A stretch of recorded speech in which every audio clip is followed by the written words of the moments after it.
Donc, d'abord, bienvenue au Festival Hypermonde. Pour moi, c'est la première fois, d'ailleurs, je suis très content. J'espère que ce festival prend de l'ampleur et qui est vraiment extrêmement riche, que vous l'appréciez d'ores et déjà. Je suis très heureux d'avoir sur cette table ronde sur l'utopie. Alors, l'utopie était notre horizon. Vous vous demandez peut-être pourquoi on l'a mis à imparfait.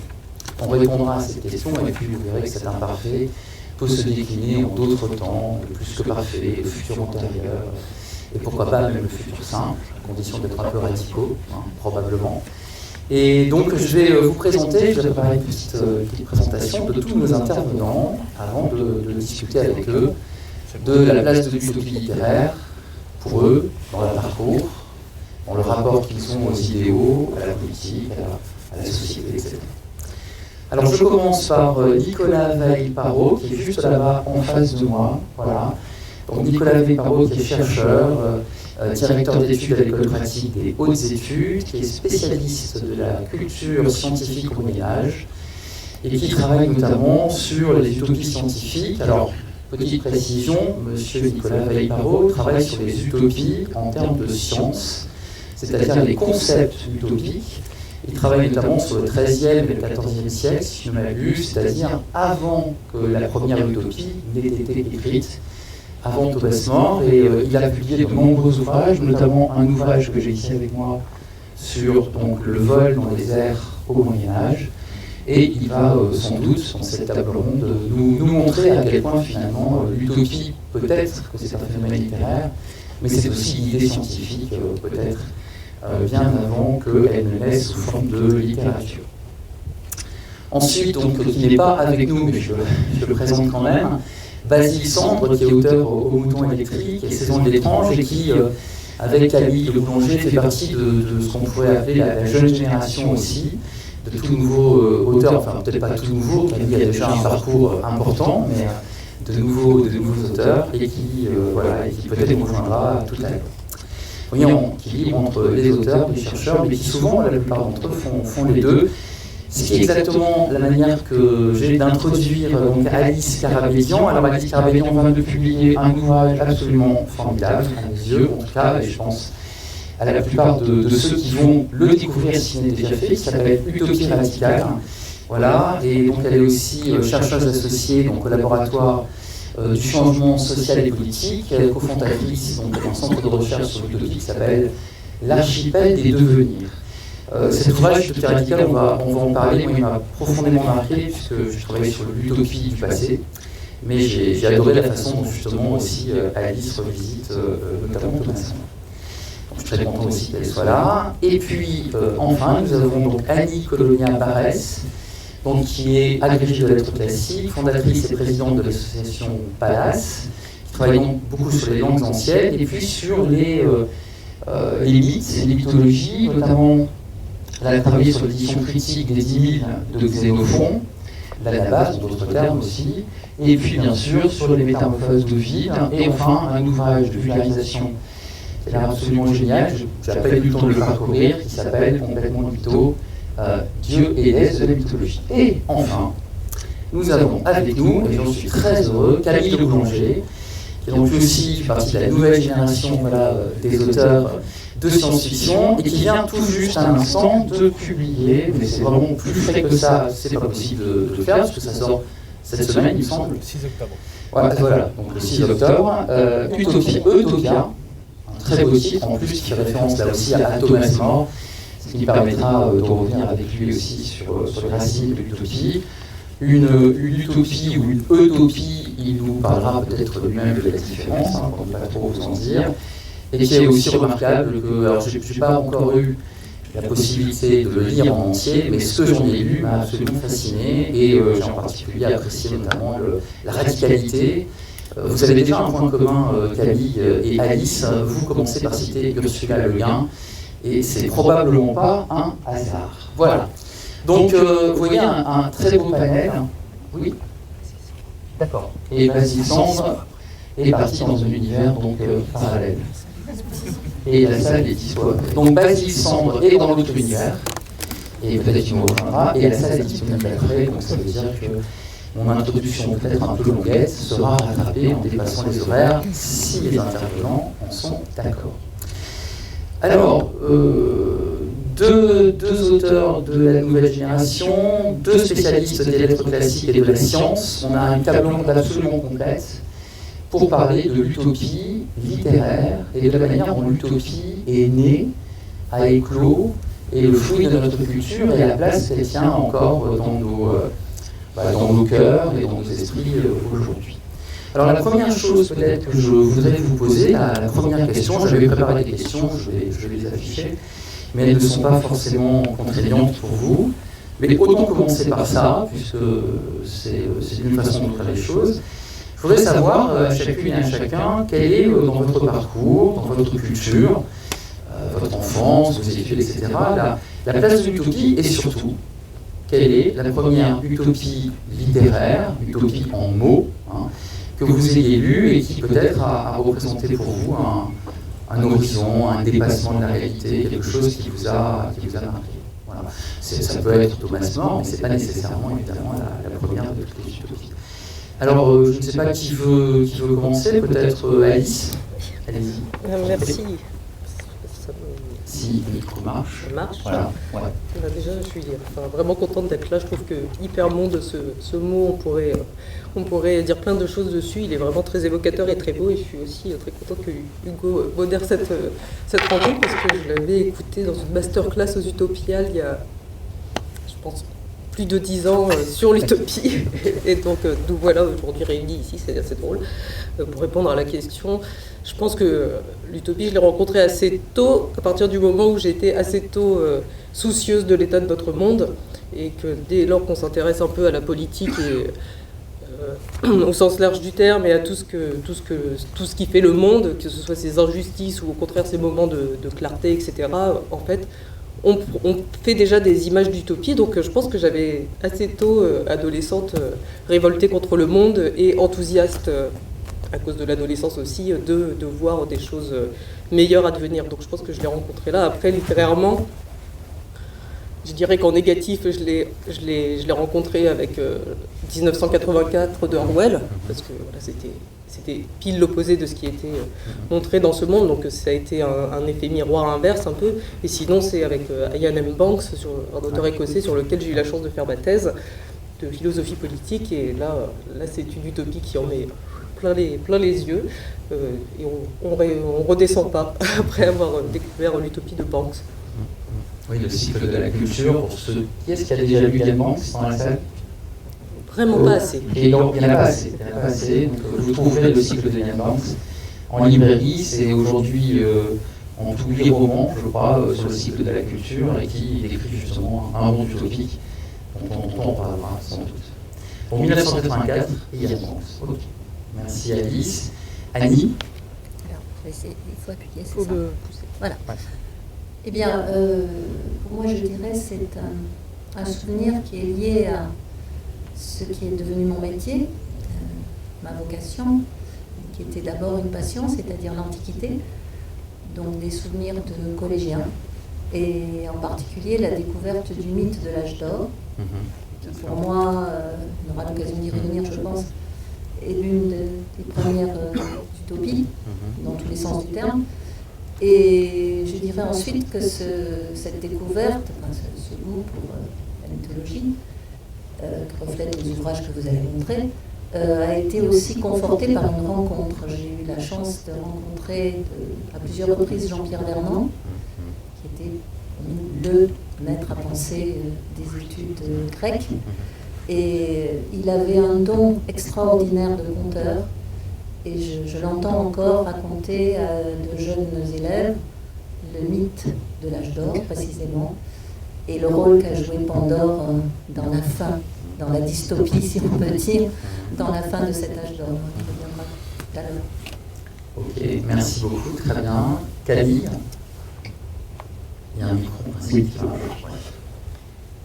Je viens d'y penser là avec ta question. Je pense que finalement, dans une certaine manière, l'utopie est un peu à la base de mon amour de la littérature, puisque, c'était... Tant pis. Si ce n'est le premier roman que je me souviens d'avoir lu, ça doit être Charlie et la chocolaterie de Rwanda, Oui. qui est, je vais reprendre du coup, voilà, on va citer le lien tout de suite, une utopie extrêmement ambiguë. Ensuite, je pense que pour dans le temps de quelques années, arrivé au lycée, j'ai fait la rencontre d'un texte qui me suit, je pense qu'il est très féminin, c'est le Christelle Robinson. Et en faisant un petit pas de côté, je pense qu'il y a. J'ai compris ça il n'y a pas très longtemps. Et ce qui explique beaucoup de choses au niveau effectivement de ma constitution idéologique et de mon engagement politique. C'est une chanson en fait, vous allez la reconnaître très simple, hein, c'est la fin d'un refrain et c'est une musique on va avoir fait de nos futurs, ça fait comme ça fait l'international sera le genre humain. Et je pense que c'est une belle manière de voir cette chanson-là que comme une matérialisation de chanson de l'aspiration de vie en fait.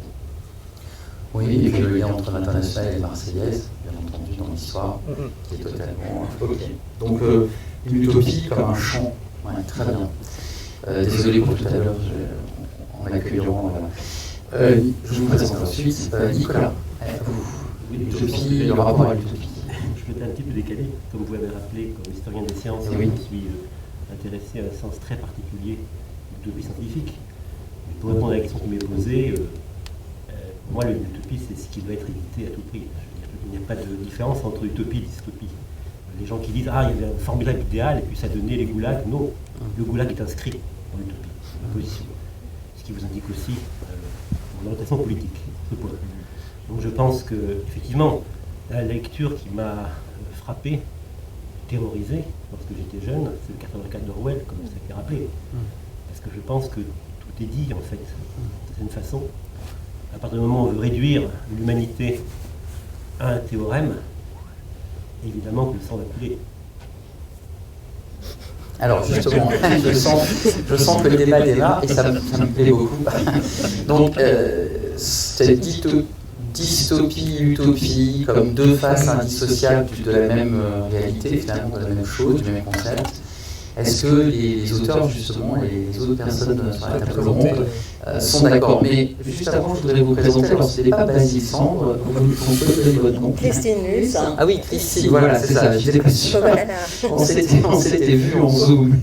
Voilà, donc Christine Luce, qui va parler au nom de... Alors, au nom d'un peu de toutes nos productions littéraires autour de l'utopie, Prépare la paix, dire fiction, et le roman de Basile Sambre, La descente ou la chute. Voilà.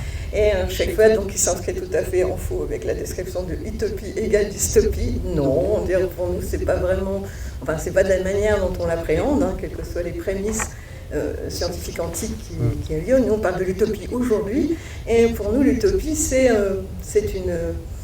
systématiquement une adaptation au changement, hein, dire une adaptation pas stupide, hein, une adaptation intelligente et bienveillante qui nous fera toujours préférer avoir un choix non belliciste, dire pour améliorer la situation en faveur de tout le monde sans négliger l'individu. Dire, on est beaucoup plus ambitieux en fait dans nos utopies et qui en réalité est une ennemie, alors c'est ce qu'on appelle la révolution permanente, hein, et qui n'est pas du tout le chaos permanent, mais la fonction probable de possibilité humaine qui justement est capable de créer, hein, ce qu'on oublie souvent, et de créer pour le meilleur, hein, en ayant, je pense qu'on rejoint beaucoup de thèses écologistes, de choses, en ayant le soin de prendre le soin de tout ce qui nous entoure, que ce soit humain, hein, c'est l'humain parce qu'on est des humains, animal, végétal, tout ce qui fait qu'on est des sociétés vivant dans un environnement complet. Voilà. Pour nous, c'est ça l'utopie. C'est pas quelque chose d'écrit. Elle va changer, c'est forcé. On se modifie. C'est comme un enfant. Un enfant grandit et il n'aura pas les mêmes besoins lorsqu'il est enfant que lorsqu'il est adulte. Donc on progresse. C'est une vision qui pousse l'humain, enfin pour nous, qui pousserait les possibilités à devenir toujours meilleur pour tout le monde. Voilà. D'accord, donc l'utopie comme une émergence, comme une promesse. Alors, pour rebondir sur ce que disait Nicolas, cette indissociabilité entre utopie et dystopie, Camille, me semble-t-il, avait avait saisi le micro pour s'exprimer, et les autres aussi, évidemment. Quelles sont vos réactions, peut-être en tant qu'auteur, en tant que chercheur sur les utopies littéraires ou sur l'âge d'or? Est-ce que pour vous, dès lors qu'on parle d'utopie, il y en est forcément aussi, puisqu'on va y venir, hein, c'était une question que j'avais préparée, dans la dystopie? Je vais commencer. D'abord, Christine, je te remercie de soulever ce point-là, cette question du changement, parce que pour préparer un peu cette table ronde, je me suis fait un petit plaisir, j'ai relu Les Dépossédés du Béguin. Et ce qui m'a frappé à cette deuxième ou troisième lecture, je ne sais plus, c'est la peur de la rigidification, justement, qui est au cœur de la société d'Anarès. Donc, pour vous l'expliquer rapidement, on voit un système biplanétaire, hein, donc avec une planète qui s'appelle Uras et sa lune qui s'appelle Anarès. Et donc il y a eu une révolution manquée sur Uras, et les partisans, un groupe, on va les appeler des anarchistes globalement, est parti sur Anarès, fonder une société qui correspond à leurs valeurs, etc., une société anarchiste. Et donc on est dans les pas d'un scientifique qui s'appelle Chevek. Et en fait, il se rend compte au fur et à mesure de ce parcours qu'il y a une bureaucratie rampante qui, pour le coup, fait effectivement écho, hein, bien sûr, aux appareils soviétiques. Et donc, il se retrouve en confrontation avec cette rigidification. Et je pense qu'effectivement, l'utopie je pense qu'il ne faut pas confondre utopie et programme, mais on peut y revenir en tête, et je pense que peut-être Alice aura des choses à dire là-dessus. Mais oui, je voulais juste revenir sur cette idée que l'utopie soit essentiellement une dystopie. Dans les travaux c'est un philosophe, professeur de littérature, je sais plus son titre, qui s'appelle américain, qui s'appelle Frederick Jameson, qui a écrit un livre qui est lu sur l'ensemble de Molas, on peut pas dire comme ça, qui s'appelle Archéologie du futur, le désir de l'utopie. C'est une somme sur l'utopie en science-fiction et à travers les âges. Voilà, si vous avez 6 mois devant vous, je vous conseille. Bon, il fait une distinction intéressante, je trouve, peut-être ça te répondra à quelques-unes de tes objections. Il parle du principe que chaque concept a à la fois son contraire et son anti. Donc l'utopie, effectivement, qui est l'imagination que notre ordre social et notre ordre politique peut être mieux, si on peut s'accorder sur cette définition, à partir de là, voilà, à son contraire, qui est donc la dystopie, 84, imaginer que l'ordre social et politique pourrait être pire. Donc l'utopie, contraire, dystopie. Et donc du coup, l'utopie a une idée anti-utopique, dans laquelle il me semble que je suis inscrit pour le coup, qui est l'idée que l'utopie en soi est une mauvaise idée. Et donc, pour le coup, le contraire de l'anti-utopie, et c'est là où ça devient un peu verbeux, c'est l'anti-anti-utopie. Et finalement, qu'est-ce que c'est qu'être anti-utopiste? C'est être un utopiste, de moins ou en plus. Donc, du coup, c'est une manière aussi peut-être de résoudre cette contradiction. Je suis désolé, c'est mieux qu'un tableau. On n'a pas de tableau là, mais on peut demander aux organisateurs un tableau. Mais je pense que cette distinction est intéressante à faire pour justement désamorcer ces critiques-là. Après, je passe sur l'assimilation de l'utopie à l'URSS au Goulag, etc. Parce que, en fait, c'est tellement démenti par des décennies de travaux d'historiens et d'historiographie que, voilà. On n'est pas nécessairement post-marxiste, tous les historiens de l'URSS sont pas marxistes.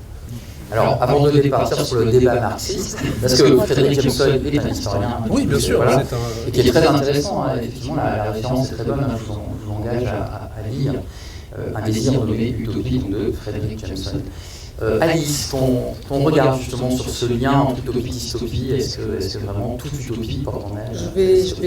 Je vais faire quelque chose d'utopiste, c'est-à-dire que je vais prendre la voie oblique et répondre de biais pour ne pas rentrer trop dans ce genre de débat qui finalement, comme je te rejoins, ont déjà eu lieu, pour faire une réponse un peu littéraire. Pardon? Je peux partir si vous voulez. Ah non, pas du tout.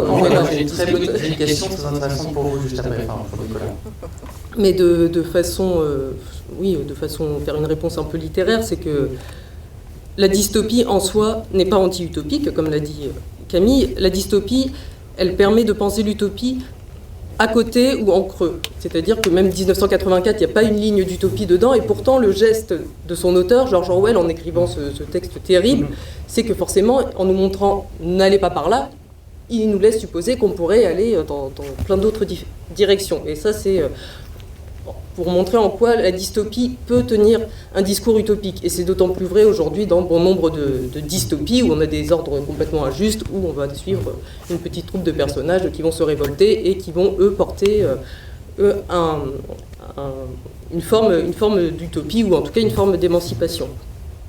Pour répondre aussi à la question utopie-totalitarisme, et là je vous renvoie à quelqu'un qui pour le coup est philosophe et qui s'appelle Miguel Abensour, qui a, enfin voilà, c'est le travail de sa vie d'avoir détricoté ce lien entre utopie et totalitarisme, notamment en montrant comment le totalitarisme, déjà c'est la fin de la politique, c'est la fin de l'humain, il faut tout détruire, il faut détruire la spontanéité, il faut détruire la liberté, etc. Et l'utopie, au contraire, c'est détruire l'ordre établi pour qu'advienne de la liberté, pour qu'advienne de l'émancipation ou de la spontanéité. C'est-à-dire que l'utopie, il dit, c'est un déplacement du réel. C'est pas tant les propositions qu'elle va faire, l'utopie, en termes de sur le travail, sur la sexualité, sur tout ce qu'on veut, c'est pas tant ça que le fait de déplacer le réel et de dire non, ça peut être autrement. Or, le totalitarisme, c'est quoi? Le totalitarisme, c'est de dire non, ça ne peut pas être autrement, et si c'est autrement, hop, au goulag, hop, au camp de concentration. Voilà, pour faire une réponse. Ok, très bien. Ali, au niveau... Voilà, oui, peut-être, on revient puisque sur la durée. nous sommes en principe dans le champ du littéraire. Je voudrais en profiter quand même pour rendre hommage à celui qui, pour moi, est le premier des utopistes. En quelque sorte, l'archétype, l'inventeur, c'est Platon, avec l'Atlantide. Donc Platon, célèbre philosophe grec qui est mort en 348 avant Jésus-Christ, qui pour moi est un conteur extraordinaire, un philosophe certes, mais un conteur, on oublie qu'il a inventé beaucoup de mythes, le mythe d'Air à la fin de la République, le mythe de l'androgyne, et ce fameux mythe de l'Atlantide. Alors je dis tout de suite, il y a encore aujourd'hui des personnes qui sont persuadées que l'Atlantide existe, qu'il faut la chercher quelque part, du côté de Santorin ou du côté de l'océan Atlantique, peu importe. Je pense que les spécialistes sont d'accord, comme Vidal-Naquet l'a démontré brillamment, pour dire que c'est une invention. Et c'est une invention, il ne faut pas oublier l'objectif, c'était de condamner l'impérialisme athénien. Alors, je résume quand même très vite. L'Atlantide, c'est une île-continent qui a été, au moment du partage du monde entre les dieux et les déesses de l'Olympe, qui donc a échu à Poséidon, dieu de la mer, qui est tombé amoureux d'une superbe mortelle qui s'appelle Clito. Et pour l'amour de cette mortelle, il a donc dressé un temple sur cette île-continent. Ils ont eu des enfants, bien entendu, ça démarre comme un conte de fées. Et voilà que cette île-continent devient un exemple de cité idéale. En fait, c'est l'illustration par le mythe de ce que Platon démontre dans la République. Cité idéale, ça veut dire l'image de la perfection, c'est le cercle. On le sait. Donc la cité métropole est en fait une cité fondée sur 3 cercles concentriques. Et tout fonctionne admirablement. Et puis, oui, je voudrais dire, ce matin, on a parlé de techno-utopie. En fait, c'est la première techno-utopie, parce que dans cette île, il y a des ports, il y a des maisons, il y a des ponts, il y a enfin toute une technologie, une haute technologie d'époque, avec ce fameux métal qui s'appelle l'oricalque, le cuivre des montagnes, dont on ne sait pas ce que c'est exactement, mais qui fait rêver. Il y en a sans doute parmi vous, je vois la jeunesse de certains d'entre vous qui ont été nourris aux Cités d'Or, par exemple, le dessin animé, c'est ça, c'est l'oricalque. Et cette cité idéale, pour le dire très très vite, à partir du moment où le germe est dans le fruit, et là je rejoins ce qui a été dit, l'utopie porte en elle-même la dystopie. Le ver est dans le fruit lorsque les monarques, et ça Platon le dit très clairement, oublient l'esprit de mesure. C'est cette notion dont tout le monde a entendu parler, on résume par le mot hubris en grec, de démesure. Donc la volonté de conquête, la volonté de puissance et surtout le commerce. Alors ça, c'est quelque chose de fondamental dans l'esprit des anciens gréco-romains. Dès qu'on s'ouvre à la mer, au commerce, on fait rentrer le germe de la corruption. Et donc, cette cité idéale pervertie va attirer l'attention des dieux. Et ce qui est génial chez Platon, c'est que le dialogue donc, du Critias se termine par Zeus, donc le roi des dieux, réunit les dieux et les déesses autour de lui, le conseil des dieux, et il dit, et ça s'arrête là. Alors on n'a jamais su si Platon n'avait pas voulu continuer ou si on a perdu la fin du dialogue, peu importe. Mais la fin, on la connaît. Alors peut-être certains d'entre vous avaient vu ce dessin animé qu'en avait tiré Disney. C'est dans le Tinée, en un seul jour, une seule nuit, l'île Atlantide s'enfonça dans la mer et disparut. Magnifique, magnifique conclusion, condamnation de l'hubris. Voilà. Donc pour moi, tout est là. Tout est en germe, que ce soit l'utopie ou la dystopie. Alors ce n'est pas Platon qui a inventé le mot, il aurait pu, utopia. C'est Thomas More, bien sûr, en 1516, mais et Thomas More reprend Platon, l'utopie, c'est voilà. Alors absolument, merci pour ce rapport à Platon. Alors justement, juste avant de donner la parole à Nicolas, on est en plein dans la dimension littéraire de cette table ronde, mais aussi scientifique, puisque la réflexion platonicienne, justement, sur l'utopie, sur la cité idéale, s'inscrit aussi dans la technique, dans la question de la recherche, et puis dans un terme qu'on n'a pas encore évoqué, qui est la raison, le logos. Il y a un fil rouge entre Platon et Thomas More, qui vont utiliser le logos, chacun à leur façon, et il y a cette dimension de l'utopie. Mais entre les deux, il y a le Moyen-Âge, il y a le XIIIe et XIVe siècle, il y a l'utopie scientifique, dont est spécialiste Nicolas. Alors juste avant d'arriver à Thomas More, parce qu'après je voudrais qu'on passe du temps sur ce fondateur, parce que souvent Thomas More, vous le voyez un peu comme un cliché en disant oui, bon, c'est Thomas More qui a inventé le mot, mais finalement, c'est pas le plus intéressant à lire, alors qu'il y a énormément de choses chez Thomas More. On pourrait peut-être essayer de faire un détour ou une étape, plutôt un point d'étape, au XIIIe et XIVe siècle sur la raison scientifique. Est-ce qu'il y a des utopies, peut-être pas encore littéraires, a priori il n'y a pas d'utopie littéraire avant Thomas More, il y a Platon, bon, on peut en citer, mais quel est le regard que le spécialiste de la pensée médiévale a sur cette question? Alors, d'abord, je veux préciser quelque chose parce que je crois que le micro n'est pas, pas branché. Il faut pousser le faut pousser le... Voilà, c'est bon. Ça marche. Oui, voilà, deux points ont été évoqués avec le juste titre. C'est premièrement le caractère littéraire et deuxièmement la perfection. Parce que j'ai entendu dire l'utopie c'est voir quelque chose de mieux. Non. L'utopie, c'est de vouloir qu'on fasse quelque chose de parfait. Toute la différence est là. Parce que je vous signale que même les anti-utopistes ne veulent pas quelque chose d'aller plus mal. Je vous assure que moi, je rêve que les démocrates soient au pouvoir en Russie. J'espère que ce n'est pas une pensée utopique. Vous voyez? Donc je veux dire par là qu'il ne faut pas non plus jouer sur les mots. Ce qui pose un problème, je vais répondre à votre question, c'est que justement, ce qui doit rester dans la dimension littéraire, ou ce qui peut rester éventuellement, je ne sais pas d'ailleurs dans quelle mesure c'est possible, quelque chose comme une référence éloignée, c'est quand on veut faire rentrer la réalité dans ce moule. C'est là que les choses commencent, elles sont terribles, parce qu'en réalité, c'est forcément quelque chose qui est inhumain, quelque chose qui est parfait. L'homme, fort heureusement, est imparfait, il doit accepter sa finitude et son imperfection. Je pense que c'est quand même une des leçons de l'humanisme aussi. Alors en ce qui concerne maintenant la question que vous avez posée, concernant le Moyen-Âge, alors je pourrais difficilement vous répondre, il faudrait plutôt inviter mes collègues spécialistes d'histoire politique du Moyen-Âge. Je sais qu'ils emploient le terme utopie, parce que moi-même je me suis fait reprocher par certains relecteurs de revues d'avoir osé employer le terme utopie pour le Moyen-Âge dans le sens que vous avez donné pour la science. Mais je sais que les collègues spécialistes de culture politique l'ont employé sans difficulté. Alors pour répondre très brièvement, ce que j'avais observé, si vous voulez, pour le Moyen-Âge, on pouvait définir, je ne trouvais pas de meilleur mot qu'utopie scientifique pour définir un certain nombre de projets, de projections imaginaires, c'est le premier point. Deuxièmement, qui avait un caractère étonnant, un caractère extraordinaire, qui sortait de l'ordinaire. Troisièmement, qui manifestait un effort, dont l'élaboration manifestait un effort de rationalisation, puisque c'est une utopie scientifique, il s'agissait de postuler qu'il y avait de la rationalité scientifique. Quatrièmement, qu'il y a une limite scientifique ou technique qui rend cette projection hors de portée. Au moment où elle est formulée, c'est ce que j'appelle le critère, le caractère possible-impossible.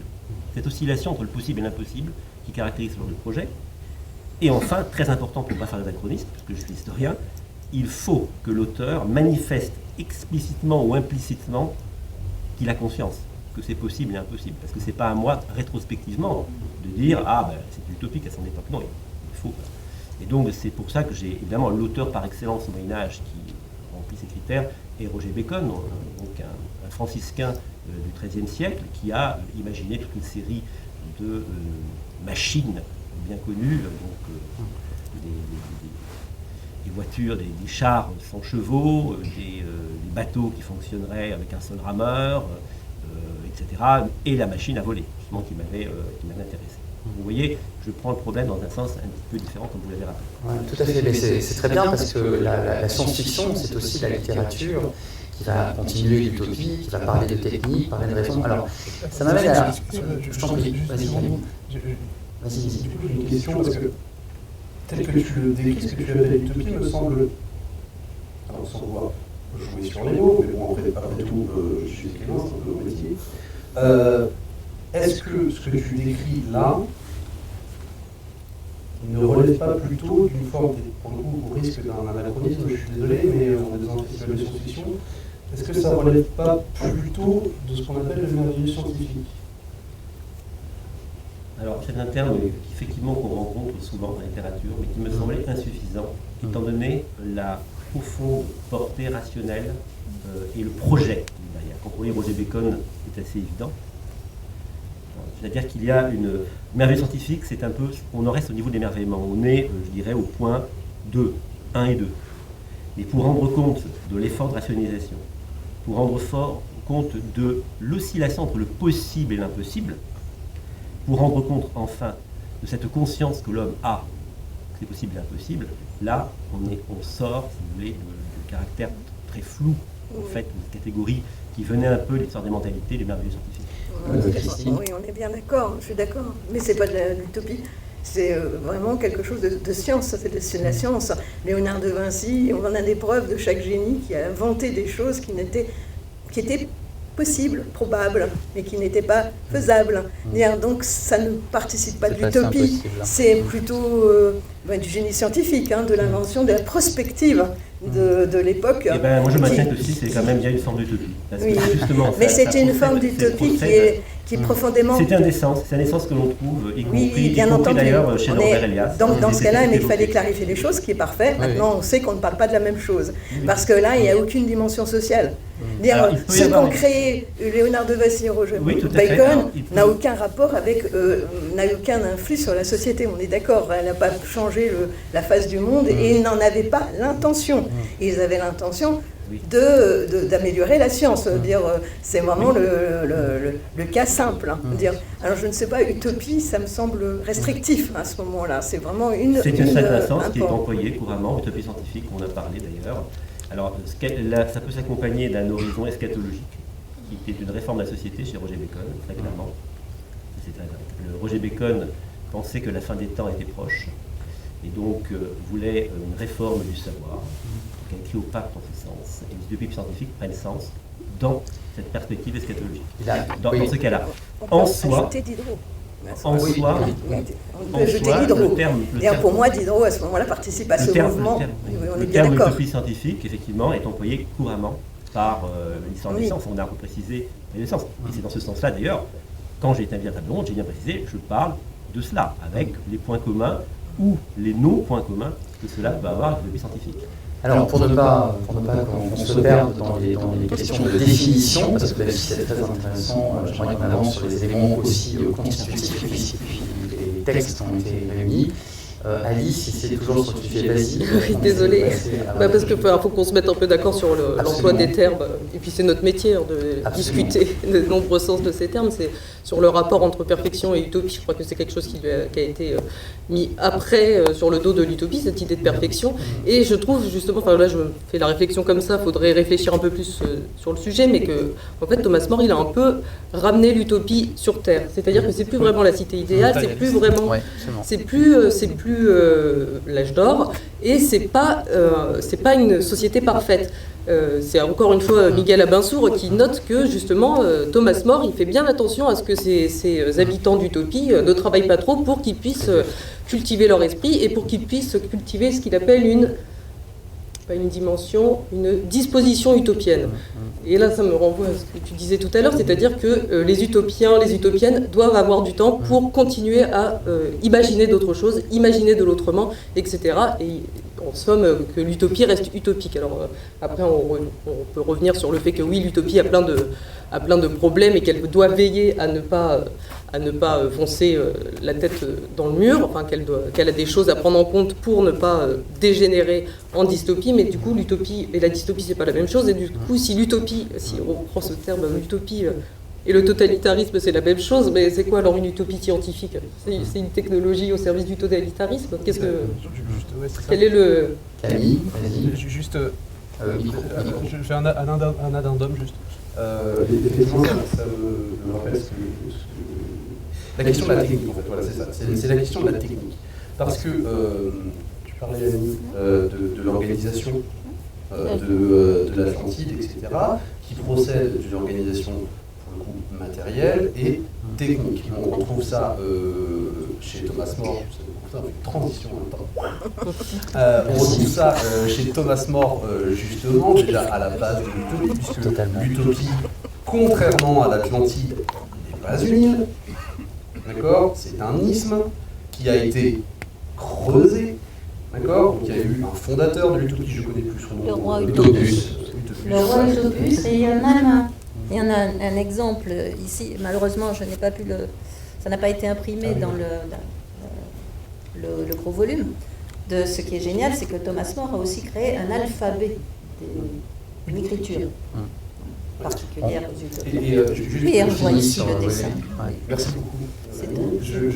Mais c'est idée insula utopia quand même. Oui, c'est ça. Donc, en fait, c'est une île artificielle, c'est une île qui est occupée et par un grand chantier, en fait, la grande tranchée, c'est une entreprise collective qui fait, etc. Et donc la particularité de l'île d'Utopie, je ne connais plus mon Thomas More par cœur, mais c'est une société organisée techniquement et rationnellement. Et le problème, en fait, vient de cette, de cette tendance à identifier technicité et raison.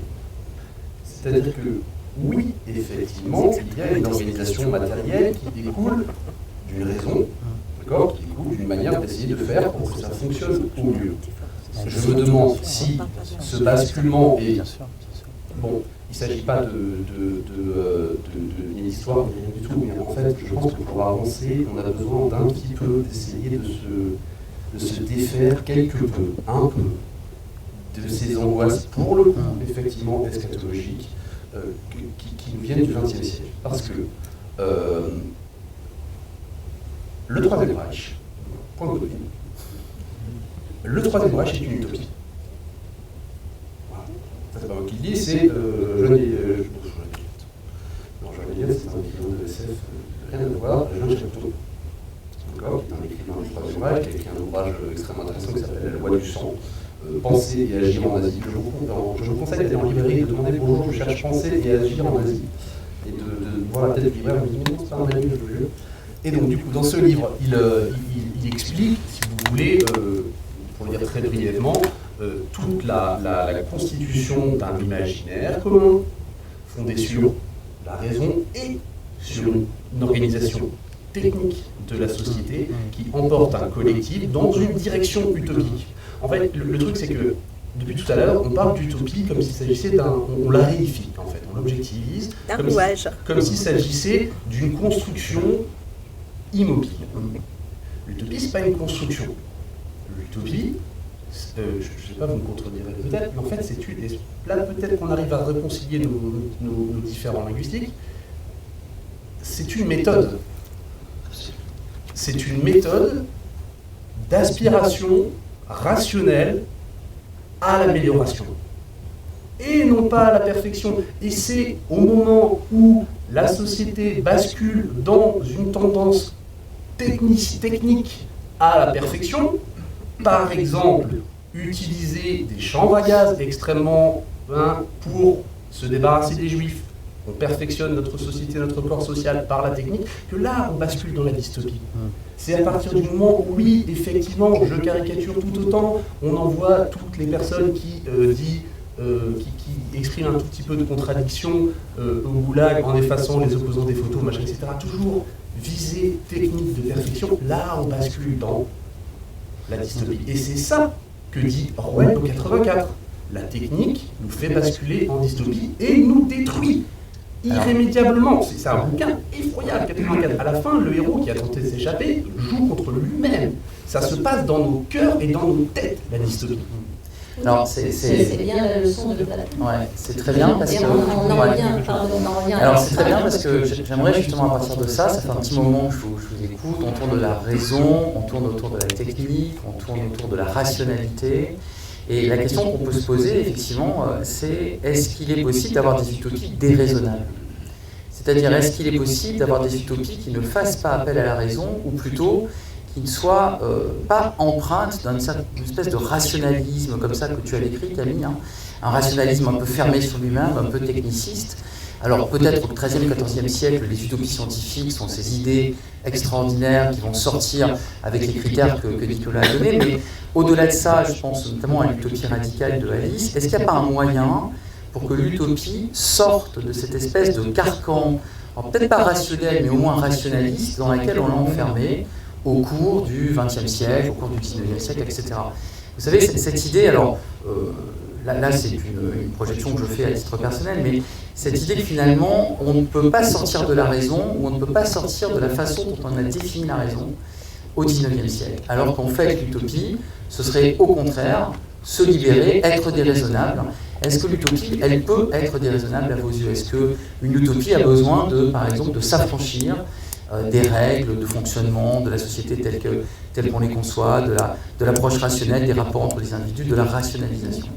Alors, je pense immédiatement que l'utopie s'affranchit des règles systématiquement chaque fois qu'elle se bâtit, parce que justement, pour exister, pour créer autre chose, elle s'affranchit des règles existantes. On se retrouve dans le domaine déjà utopique à partir du moment, quand on veut former une utopie. Après, parler de raison et déraison, alors là, peut-être vous parlez d'autre chose, moi je ne comprends pas.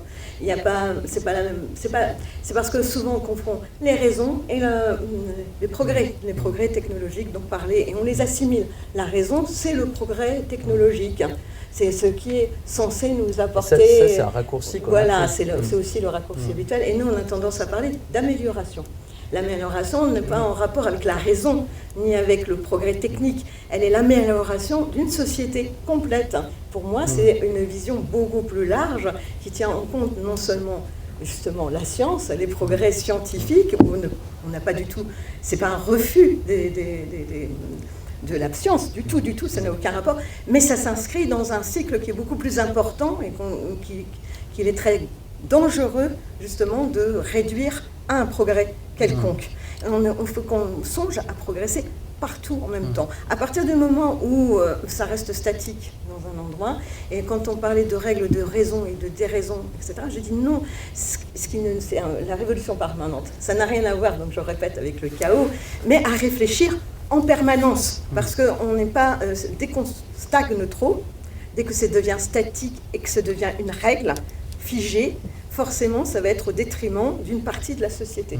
Et l'utopie, moi, telle que je la conçois, c'est essayer de trouver un modèle, comme dont on parlait Camille et Alice, c'est de trouver des modèles qui nous permettent de régénérer toujours cette amélioration, qui nous permettent d'avancer, alors avancer, reculer, mais en tout cas de faire une amélioration complète. Global. Et on ne peut pas parler de science seulement. Justement, alors soyons déraisonnables, nous ne sommes pas constitués de science. Nous, entre autres écrivains littéraires, on ne l'est pas du tout. On y vient, on s'y intéresse, oui, mais on n'est pas scientifique intrinsèquement. Je n'ai pas fait d'études de sciences. Il y a des écrivains qui ont des Oui, on a formations qui l'ont fait, et voilà. bien entendu. Mais je ne vois pas en quoi... Enfin, il y a des tas de gens qui réfléchissent. Les philosophes n'ont pas forcément une licence ou un doctorat en mathématiques. C'est-à-dire, il y a de toutes sortes. Après, cette distinction, la distinction science-littérature, elle est historiquement ancrée dans notre histoire. Avant, il n'y avait pas de distinction, les philosophes étaient des scientifiques. Voilà. Hein. Exactement, tout à fait d'accord. Alice, la radicalité de l'utopie, j'aimerais après lire un extrait, je regarde l'heure. La radicalité de l'utopie, est-ce que c'est renoncer à un modèle qui serait périmé, obsolète et dont il faudrait sortir? Je pense que pour moi, l'utopie radicale, c'est l'utopie qui a conscience de son histoire déjà, de tous les sens du terme qu'on peut mettre derrière, etc. Et qui travaille à rester utopique. Alors ça paraît étrange, une utopie qui travaille à rester utopique, mais pour moi, c'est vraiment le nerf de la guerre. Et j'ajouterais aussi que pour moi, l'utopie, elle est plus que la somme de ses parties. C'est-à-dire que l'utopie, c'est la tradition utopique, c'est l'histoire des utopies, etc. Mais c'est aussi quelque chose de plus fort, de plus transcendant dans le sens où ça met à bas les frontières, les catégories, les disciplines, etc. etc. Et je perds un peu mon fil, mais je vais le retrouver. Sur le modèle. Sur le Alors, modèle. en fait, on était sur Je ne pas que c'est un peu... Sur la radicalité des utopies. Juste avant, on était... Oui, ça sera très mieux. En attendant, voilà. Je vais dire juste les premières lignes de l'utopie radicale, donc ça sous-titré par-delà l'imaginaire des cabanes et des ruines, de Alice Carnabédian. Vous allez voir comment le mouvement utopique, comment l'utopie est aussi finalement une sortie, peut-être d'un modèle, effectivement. Tout ce qui est possible a d'abord été impossible. Que la Terre soit ronde et tourne autour du Soleil, que l'homme ne soit pas le centre du monde, ni que le moi soit maître en sa demeure, que les rois ne soient pas de droit divin, que l'humain descend du singe, qu'à partir d'une bactérie se soit développée la vie dont on doit peut-être l'apparition à une pluie de météorites, s'étant posée sur notre rond rocher avec grand fracas, il y a environ 4 milliards d'années, trimballant gaiement dans l'envahisse extraterrestre, acides aminés, bases nucléiques et sûres. Qu'en allant manifester, des mains soient arrachées, des yeux crevés, des personnes racisées tuées lors de contrôles policiers, qu'il soit interdit de filmer les forces de l'ordre alors qu'elles sont lâchées dans des villes comme des hordes de loups enragés. Que des citoyens et des citoyennes soient notés sur leur façon d'emprunter les passages piétons. Qu'en regardant un écran publicitaire dans le métro, son regard soit capté par une caméra qui permette la reconnaissance faciale. Qu'une femme meurt tous les 2 jours sous les coups de son conjoint en France en 2020. Qu'on enchaîne les Black Friday et les Dry January. Que l'ex-président de la première puissance nucléaire tweet sur son bouton nucléaire qui est plus gros et plus puissant que celui du présent président nord-coréen, qu'en mangeant du quinoa ou des avocats, on participe à la déforestation et à l'appauvrissement des pays producteurs. Alors, tu continues jusque là, et puis tu dis autant de choses insensées, étranges, aberrantes, paradoxales, illogiques, en un mot impossible, qui sont désormais possibles et pire, qui sont advenues. Il vous suffit de prendre un thème, l'argent, le travail, la technologie, l'éducation, les arts, l'environnement, la mode, la santé, l'amour, le tourisme, la peinture sur soi, ou peut-être sûr que notre bonne vieille réalité aura rattrapé la fiction et qu'on trouvera des mesures, des décisions, des pratiques, des nouvelles à ces propos qui nous font nous écrier, mais c'est de la science-fiction. L'utopie, c'est un rapport au possible, et c'est peut-être ça la sortie du modèle, c'est-à-dire que tu montres que finalement, lorsqu'on est arrivé à un changement de société finalement radical, et notre monde ressemble à la dystopie aujourd'hui. Clairement, la dystopie qu'on pouvait lire au XXe siècle, c'est le monde qu'on a aujourd'hui. Donc, ce contre-modèle, cette utopie radicale, est-ce que c'est nécessairement inventer un modèle ou juste clamer une sortie, une émergence? Non, je pense que oui, c'est plutôt un processus et un état d'esprit. Enfin, c'est Pierre Versa qui disait que la SF c'était un état d'esprit, et je pense que l'utopie c'est vraiment aussi un état d'esprit, et que du coup le modèle, et là ça rejoint un peu la question sur le politique et la question du totalitarisme, c'est qu'on a l'impression que l'utopie c'est un modèle, c'est un programme, c'est un plan à appliquer à une réalité pas jolie à regarder et qu'on voudrait faire rentrer dans le moule, etc. Et je pense que déjà l'histoire de l'utopie, la tradition utopique montre que c'est souvent pas le cas. C'est pas du tout le but des utopistes de faire rentrer telle ou telle personne qui n'irait pas dans le sens les décapiter pour que ça rentre dans le moule. C'est pas du tout le cas, et je pense que c'est aussi important de se rappeler, c'est pas un modèle, mais c'est peut-être une valeur utopique, que l'utopie, pour moi, c'est jamais individuel. L'utopie, c'est Walter Benjamin qui dit le rêve du collectif. Une utopie, pour moi, ça vise l'émancipation de toutes et tous, et des humains, non humains, extraterrestres, tout ce qu'on voudra. Et c'est pour ça aussi que je voulais appeler cette utopie radicale, parce que c'est un retour à la racine, à l'étymologie, etc. Mais c'est aussi pour montrer la puissance de cette utopie qui s'adresse à toutes et tous. Du coup, les utopies de milliardaires, les utopies nazies, les utopies, etc., pour moi, ce n'est pas de l'utopie. Donc, tout de suite, je les enlève du sens comme... Enfin, voilà, faut lutter contre les idées reçues, a priori, etc., qu'on met derrière l'utopie. Et une des vertus de l'utopie, c'est de déranger l'ordre établi, etc., et du coup de déranger cette idée même qu'on se dirait que l'utopie, c'est un modèle.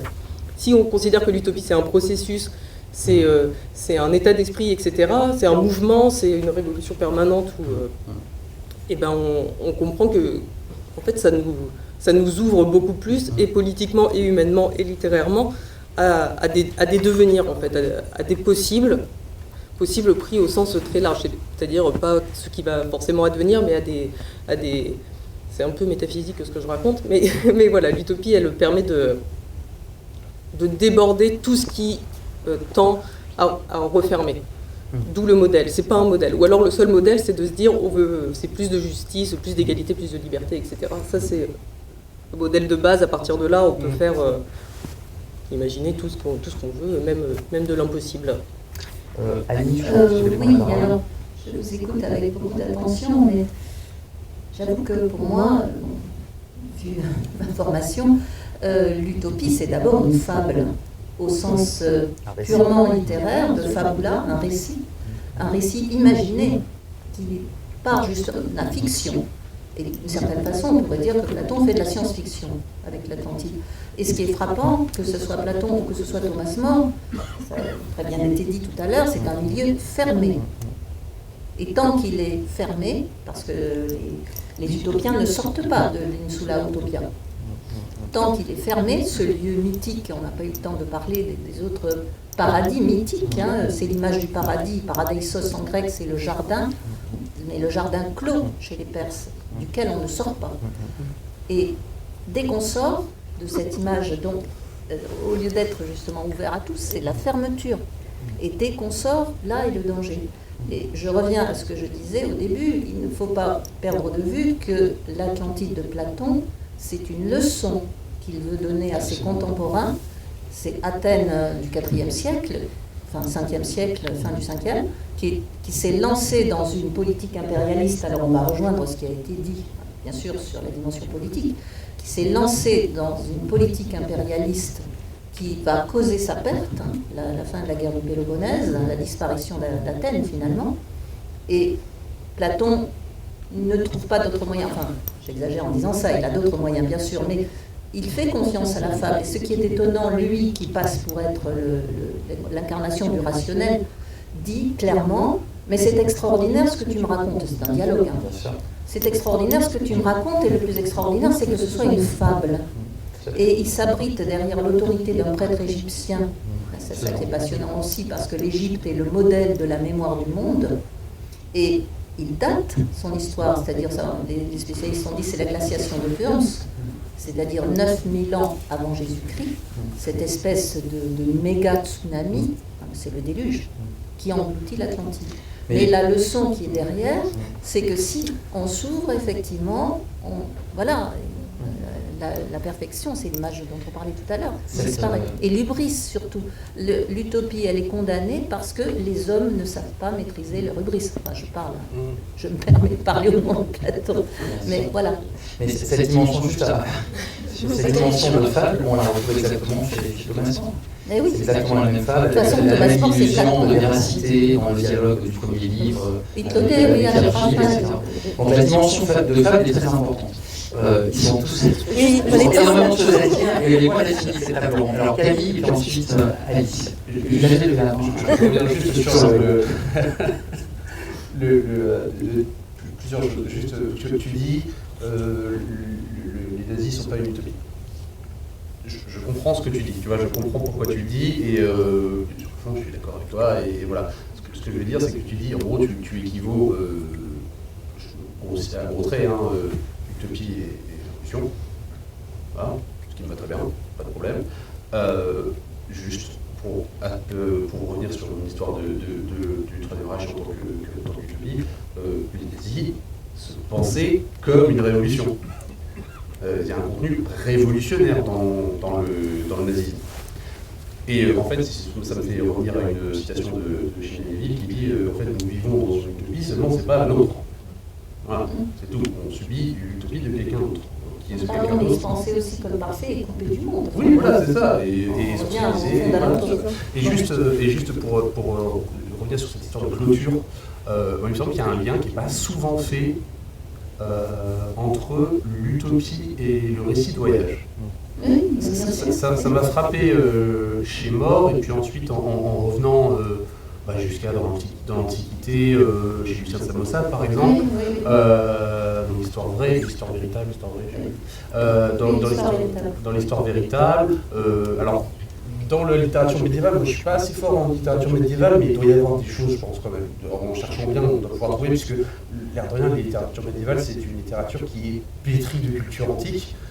On écrit les romans de Troie, les romans de machin, etc. Il y a toute une généalogie. Donc, à mon avis, s'il y a quelqu'un dans la salle qui est fort en littérature médiévale, please. Non, mais juste une remarque, pardon, tu parles de voyage. Alors, la littérature médiévale, je connais très mal. En revanche, la littérature antique, voilà, je peux donner quelques repères.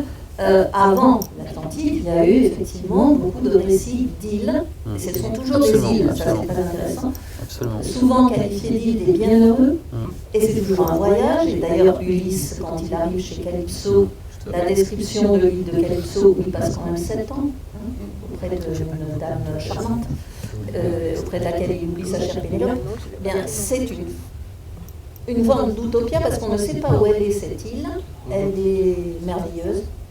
Tout y vient à profusion, ça en revient à l'âge d'or. Et ce sont toujours des îles coupées du monde, et toujours à l'ouest, du côté des Hespérides. L'Hespéra, c'est le soir, André. C'est aussi le jardin des Hespérides, c'est l'inconnu, c'est le fantasme de on y situe, voilà, des merveilles.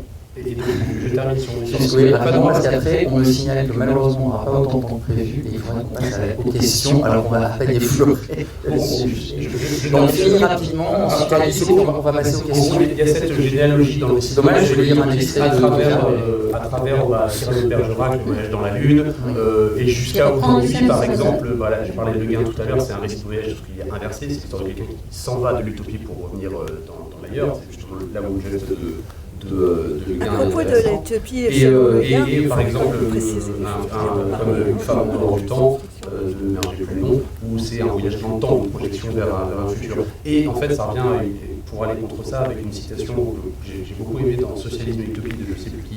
J'ai mis en exergue du bouquin, je n'ai pas le nom de l'auteur, je suis désolé, qui dit qu'en gros, l'utopie, c'est pas un ailleurs, c'est ici et maintenant. En fait, et c'est chercher à changer ici et maintenant. Alors, je vais juste citer un extrait, mais il faut bien les temps pour le public. Mais Nicolas, pardon, d'abord Alice. Je voulais juste rebondir. Oui, on peut continuer après avec vous, bien sûr. Ce que tu disais, et ça rejoint aussi la question du modèle, c'est qu'en fait, l'utopie, c'est un jeu littéraire et politique. Bien sûr. Je pense que c'est très important de s'en rappeler. Et sur la question de la clôture chez Thomas More, une fois de plus, je renvoie aux travaux de Miguel Abinsour sur le sujet, où il montre que notre lecture habituelle évacue complètement le livre 1, donc il y a 2 chapitres en gros, et se concentre sur l'île d'utopie.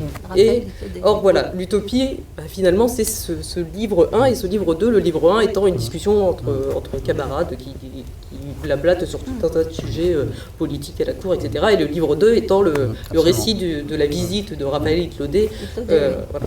Raphaël Claudet qui veut quand même dire l'ange qui guérit de la cécité tout en racontant des sornettes. Donc c'est vraiment le jeu littéraire et politique et qui pour moi, c'est un jeu bien sûr, qui pour moi en fait répond à cette question de la clôture de l'utopie.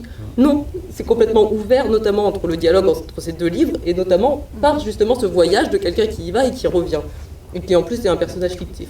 Du coup, je pense que la clôture, en fait, c'est là où j'allais dire Banks, mais non, pas Banks, Thomas More est très fort, c'est qu'en fait, il a complètement brouillé les frontières. On croit que c'est un lieu clos, en fait, non, c'est une île située sur l'eau c'est mouvant, l'eau voyage, etc. Il y a aussi la dimension ironique. Oui, l'ironie très Une importante. remarque très ponctuelle, c'est que cette île, elle a une géographie, et j'avais travaillé là-dessus avec un collègue prof de géographie qui avait fait une démonstration vraiment étonnante en comparant, lui qui était spécialiste de géographie, l'hydrographie, par exemple, le régime des vents des fleuves, de l'utopie, qui collait à la réalité. On pouvait vraiment faire... C'est l'Angleterre. Voilà. Oui, pas forcément. Enfin, en tout cas, c'est fait pour y ressembler, le nombre de cités, etc. Mais surtout, c'est la dimension ironique sur laquelle vous avez beaucoup répondu aux questions que j'avais prévu de poser avant même voilà, mais c'est très bien. Et la dimension ironique, la dimension effectivement fictionnelle et fabulaire, elle était essentielle. Voilà. Je vais pas rentrer dans le détail, oui. Au Moyen-Âge, bien sûr, il y a des mythes, comme le mythe du prêtre Jean, d'un côté, le mythe du prêtre Jean. Et puis il y a même les traités, comme je disais, traités politiques. Le songe du vieil pèlerin est souvent interprété comme une utopie politique, par exemple. Ce n'est que quelques exemples. Bon, alors, je vous lis juste un extrait, parce que j'avais prévu de le faire, d'Utopia. Alors, il y avait deux possibilités de lire deux extraits, mais je vais lire simplement le préambule à la déclaration d'Antonia, qui fonde, qui est aussi une forme d'utopie radicale, et qui fonde un peu un nouveau monde. Après délibération, les délégués mandataires réunis déclarent que il n'y a pas de propriété, il y a de propriété que d'usage. 2. Toute propriété finit à la mort. 3. Le sol, l'eau, l'air, ainsi que les règnes animales et végétales dans leur globalité et dans leurs composantes ne sont pas, ni ne peuvent être, considérés comme des ressources. 4. Parmi les créatures vivantes, les actions de l'humanité ont le plus grand effet sur les conditions environnementales et par conséquent, il est de sa responsabilité de modérer son propre impact, donc corriger les effets négatifs et de protéger le reste de la vie terrestre en assurant la perpétuation des richesses animales et végétales. 5. L'être humain n'est pas, ni ne peut être, ou être considéré comme une ressource. Alors ça c'est simplement la déclaration qui est en préambule du roman. Ensuite, le roman commence véritablement, et là vous avez absolument un monde qui est extrêmement beau, qui est extrêmement différent. J'ai pas eu le temps de finir malheureusement, et je m'en excuse, mais voilà, c'est un peu long quand même. Comme tu l'avais dit dans ta très belle présentation, très fouillée, chez l'éditeur chez lequel tu le présentes. Mais ça vaut quand même le coup de vous lire les premières phrases qui sont très poétiques, et qui du coup montrent l'ambivalence, parce qu'à la fois on est dans une espèce de contre-modèle très normatif, ce qui est le préambule, enfin en tout cas moi c'est comme ça que je le vois, et en même temps dans une poésie de l'émergence, exactement comme on l'a vu dans cette table ronde, les deux, l'utopie fable et l'utopie finalement modèle ou contre-modèle. Quand je repense aux années que j'ai passées à Pélagoïa, je me souviens surtout du printemps. Au mois de mai, au petit matin, l'eau de la Lina était déjà tiède, et de paresseux lambeaux de brume semblent se rechigner à se dissiper. L'après-midi, avec les camarades, nous allions nous baigner, une fois sortis de la classe et les obligations accomplies. Nous y passions des heures sans compter le temps. Aucun d'entre nous n'avait de montre. Le compte du temps était la responsabilité des adultes. On ne nous demandait que d'être à l'heure, et c'était assez simple. Le matin, cela voulait dire se lever quand on nous le demandait. Le soir, cela signifiait rentrer avant que l'obscurité ne fût totale. Nous attendions donc que le soleil disparût sous l'horizon boisé, pour courir tous ensemble en direction des maisons. En passant, nous pilions les cerisiers, si bien que nous touchions à peine au repas du soir. Je comprends maintenant que les adultes faisaient semblant de croire à nos excuses, à nos « non, vraiment, je n'ai pas d'appétit ce soir, c'est dommage, ça a l'air très bon, j'en prendrai demain s'il en reste. » Ils étaient patients, ne disaient rien, jouaient le jeu qui consistait à feindre de ne pas voir la trace rouge des cerises sur nos lèvres, que nous étions persuadés d'avoir effacé dans le revers de la main. Voilà, donc là, le monde que nous propose Camille est très poétique et doit être bien évidemment découvert. Donc, je recite un peu tous les ouvrages que malheureusement j'ai comme... C'était une table ronde qui aurait quand même mérité de faire au moins 3 heures, à mon sens. Voilà. Donc, Utopia de Camille de Boulanger, l'édition critique des 10 000 de Sophie, de Ali Colonia, ainsi que Complètement Mytho. J'avais également aussi, voilà, moi le bouquin que j'ai encore reçu, les plus courts, alors franchement je l'ai lu en entier, bizarre. Hein. Celui-là je l'ai absolument adoré, je vous le recommande, Alice Caravedian, un des meilleurs essais sur l'utopie et qui à la fois revisite l'histoire de l'utopie et montre bien qu'elle ne se limite pas à un contre-modèle social, évidemment. Donc, Utopie radicale chez Seuil. Il y a le bouquin de Basile Sandre qu'on n'a pas lu ici, malheureusement, on a écrit Christine Luce.